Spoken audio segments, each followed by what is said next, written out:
These days, parents keep complaining that the children are very stubborn, they don't listen, they're not very careful about money matters. So it's more like they're just demanding, and parents are just giving in to those demands. So we are going to touch upon this important topic as to how to teach your child the value of money. And for this, we are going to invite on Mind Wellness Every Day an expert in this field who is a consulting psychologist having more than 25 years of experience. We welcome Dr. Deepa on Mind Wellness Every Day. So, welcome Dr. Deepa to Mind Wellness Every Day, and please guide us on this important topic of how to make the children financially aware and actually make them like value money. Yeah. A very important topic. Thanks, Priyanka, for inviting me. Many a times, as a parent, we go through these issues of, how to handle particularly these adolescent kids and their growing demands. A lot of things are changing within these kids, and so it's a challenge. Yes. Yeah, so actually, I've been hearing about many parents saying that our child doesn't listen. They both are working. So most of the time, what happens is they are very busy with their own activities. Whatever the child is demanding, just because they don't have time, they're just giving them. It's like a demand and supply thing going on, and it becomes a vicious cycle. So one demand is met, the next pops up, and then they're just meeting their demands.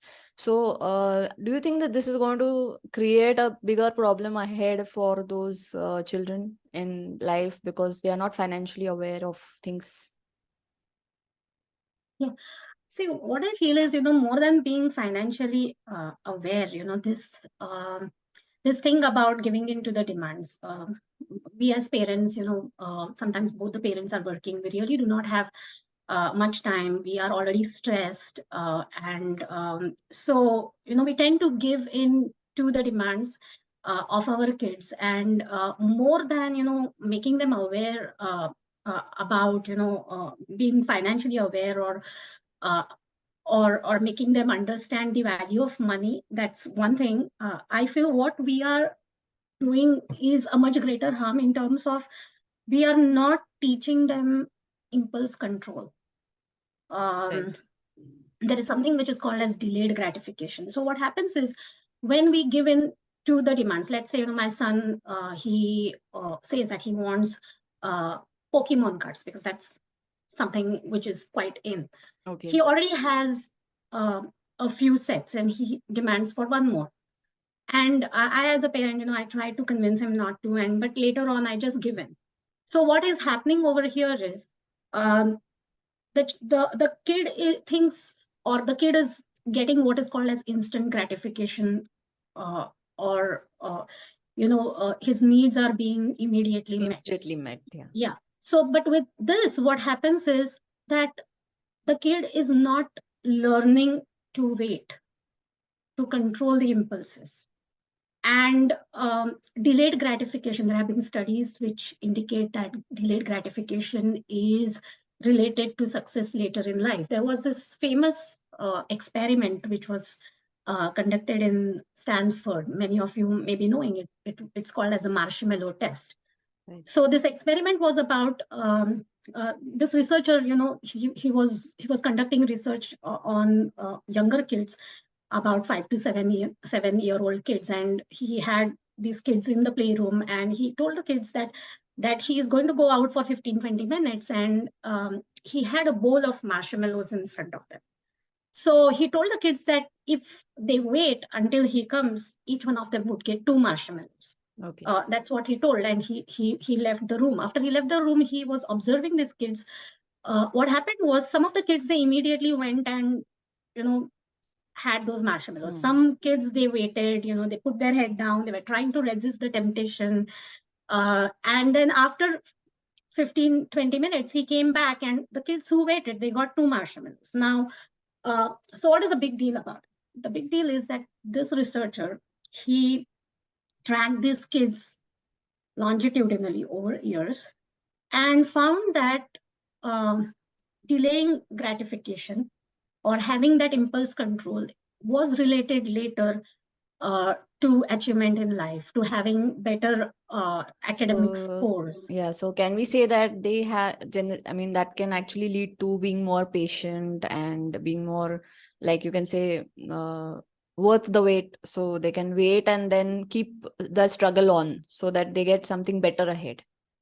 Yes, because what happens is, all the time, see, right now it is one thing, then once that is gratified, or the kid gets the satisfaction, there is something else always coming. So Yes. what happens with impulse control is it helps us to focus on the things that are really important. So, At a time. how to actually control this particular impulse? Because what happens is people, in fact, the parents themselves don't have that much of patience.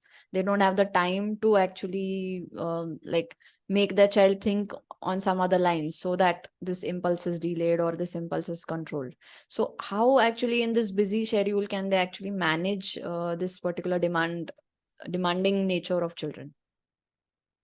Um, See, it's really very challenging. We need, as parents, we need to be very creative in our ways to handle this, because particularly if we are talking about 10, 11, 12 year olds, um, they are going through pre-puberty, puberty phase, and there are a lot of physical changes happening, psychological Yes. changes, even behavioral changes, all of that. So as parents, we really need to be very creative in the way in which we will handle mm, these pre-adolescent, adolescent kids. And sometimes a is having a very open communication with your kid. Correct. That's really very, very important. Second is, being realistic. We need to be realistic. They cannot be 100% perfect. We are not 100% perfect. So sometimes things will work, sometimes things will not work. Not work. Yes. A strategy may work one time, another strategy may not work the other So time. it's more like trial and error kind of thing. You have to keep Exactly, experimenting what works in your and case. exploring. Yes, yes. And most important is being a role model yours. Yes. As True. you said, if the kid is seeing that you are splurging on things, They're the kid going is to going do to the say, then same why not thing. me? Why Yes. not me? You Yes. know, Today, the thing is, wo zamana gaya, that time, it was like, you know, uh, we were expected to be obedient. No matter what Yes. the parent did or said, you are a child and you are expected to be Obey. obedient. Yeah. So just because I'm a parent doesn't work any longer these days. Yes. True. Your children are going to challenge you. Yes. If you are wrong somewhere, they're going to tell you that you are wrong. Yes. And so being a role model yourself, That helps the is, best, you could say. Like, yeah, is yeah. important. That Okay. if you are focusing on materialistic things and you expect that the child should not be focusing on those, True. uh, It will then never work. It will it will never never work. work. And Not second, if at you, least in this generation, because they are yeah. very much more observant And about one more the things important that are thing in is when you place. have rules, being consistent with the rules. Yes, true. Sometimes, as you said, we may be busy, we may be having friends at home, and then we'll say, okay, you can have this, or you can get the time to play video game. But other time we'll say no video No, games. no. So being consistent. So if you have decided that, okay, every evening 1 hour the child is going to play video games, or go and do an activity, then being consistent about that Is very important. is very important in discipline. Okay. So, my question now is basically how to make the child aware of, like you can say, the value of money. And what do you think is the right age to start making that child understand the value of money? um Now, as the times are changing, so you'll find very small kids also nowadays, 8, 9, 10 year olds, they're demanding things. So the value of money can start anywhere at about 5, 6 years, wherein you can probably have some kind of a budget for the kid every month, and you can let the child know that this is a budget, and they can spend it Okay. in whichever way that they would want to, on toys or things that they need. So that's one way. One important thing that we need to help the child understand is the difference between necessity and luxury. That's a very Um, important thing. yeah. But again, what is luxury for us may be necessity for them, Yes, right? true, true. To give you a very simple example, for me, a video game is a luxury, but for my Luxury. son, it could be It's a a necessity, necessity. True. right? That's So true. we need to be mindful of that also. So one is, having some kind of a budget, and letting the child know that this is a limit in which the child can work and can buy whatever he or she wants. That's one thing. And the second thing is, maybe make him earn for the things that he or she wants.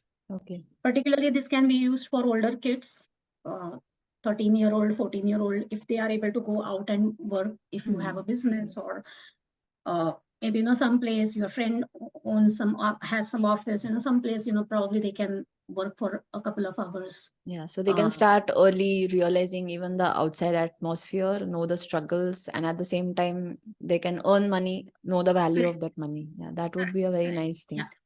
Yeah.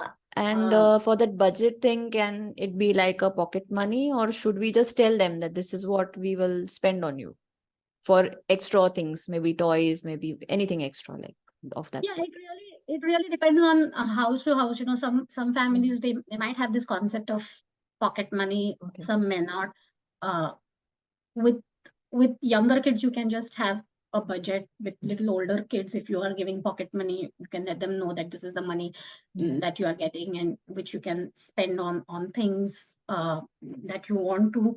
Yeah, so we have to be very tactful. We have to be very mindful when we are Handling these type of implementing situations. Yeah, right. situations. So that is Yeah. one. um, and again, as parents, we need to talk. We need to talk to our kids about the work that we do, the struggles that we go through in our everyday work life, the Right. challenges that we are facing, because what they are seeing is only the money. What they are seeing is only, They don't know the the struggle nice behind. lifestyle. Yeah. Yes, the Yeah, right. lifestyle, Right. but they do not know the struggle which Right. goes into, getting that lifestyle. So talking about that is really very important. And Yeah. so it's important that we need to talk to them, and also teach them to save. Yeah. Sometimes I've heard them saying that, okay, you have struggled your whole life, but then everything is available now to us, then why should we also struggle? We are getting it. So why do you also expect us to go from scratch? Then how should we actually, I mean, answer them regarding this particular question? Because this is all the time I see that, okay, why should even I go through the struggle? Okay, you walked so many miles and then you used to go to school, like we used to say when our grandfather or grandmother used to tell us. Then okay, but we had a bus or we had a auto. So why not the next generation says, why not we go a step ahead in terms of luxury when it's available? Yeah, it's a very good question. Right now, yeah, for them, until we are there, they can afford this luxury and this lifestyle. So it's about maintaining that lifestyle also Yes. later, right? Yes. And for that, they need to understand the struggle. They need to understand the hard work which True. goes beyond getting that luxury, that lifestyle, right? Yes. So that is why it's very important for us to make them realize, not just our struggles, but people around us. Yes. Right. Another thing is how to distract them. Like, okay, we are saying we should not teach them materialism. We should try and imbibe other things also in them, make them aware of other aspects of life. So, how do we teach them that money and whatever you buy with money is not the only thing in life? There are many other aspects which you can actually, there are many other aspects which actually you can, I mean, it's not necessary that you need money for that. So, how to teach them that? Again, being the role model, Priyanka, you have to Yes. be the role model. That's Mhm. really very important. As a parent, if you are focusing on money and materialistic things, then where are the children learning this from? Right. True. They are learning from us. They are imbibing what we are showing them, True. right? And also, focusing on simple pleasures of life. That's very important. Like, Yeah, and we giving find, them time. I mean, some children in the olden days used to just take stones, play with them, go out for a walk, Exactly. climb trees. So they didn't need money for all this happiness. But these days Yes. we need, like, we have to pay for games. We have to go for a very lavish, you can say, thing like a video game or something like that. When only that makes them happy. So why does this happen? Like, Yeah, I mean to say, see, there's nothing wrong in, I keep telling my sons, there's nothing wrong in you wanting to wear branded clothes. There's nothing wrong in you. See, I cannot put thoughts on, like, my thoughts or my mm, values mm, onto them, onto the kids. They need to realize by themselves, right? right, right. But at the same time, showing them that experiences are also really very important. So, and we have to engage with them. We True. have That's to very important. take them, like, take them for a walk, take them for bird watching, take them. True, There are so many things which are free of cost, right? true, true. You just have to give your So time. that, I think that involvement will make a lot of difference. So if you just tell, okay, go for bird watching, go for a walk, it won't actually It help. won't work. It You need won't to do help it with them. with them. You need to Yeah. do it with them. That's Sometimes you very need to important. take them, drag them with Yes. you. Yes. Then maybe they'll Uh, start liking it also. You never know. yes, Yeah. yes. Yeah. Just exploring different avenues, Right. and giving them the opportunity to explore True. experiences is really very very important. Right. So You need to so spend time, your yeah, energy, your time is very important, very valuable, it seems. I mean, it won't be, without the time, it will not work. yeah. Yeah. And also sometimes, I feel particularly, since I live in the US, and there is a lot of emphasis which has been given on volunteering also, and that also helps children to understand different perspectives of life, True. right? Volunteering, so make them volunteer at places for the causes Yeah. that they really like, True. and yes, so that will also help them understand the other aspects of life. Right, right. That's nice. So thank you so much, Deepa. It was a very nice interactive session, and yeah, this was a very engaging conversation to all the channel subscribers and many other people also. And it will actually help parents, I think, to know the other side, like how to handle financial issues connected to, or make the child value money using some of the psychological aspects that you have told us. So thank you so much, Deepa. Thanks, Priyanka. Thank you so It was a much. pleasure being here and sharing Yeah, my experiences. And so I hope you find this helpful. Thank you. yeah. Thank you so much. Yeah. Thank you. Thank you.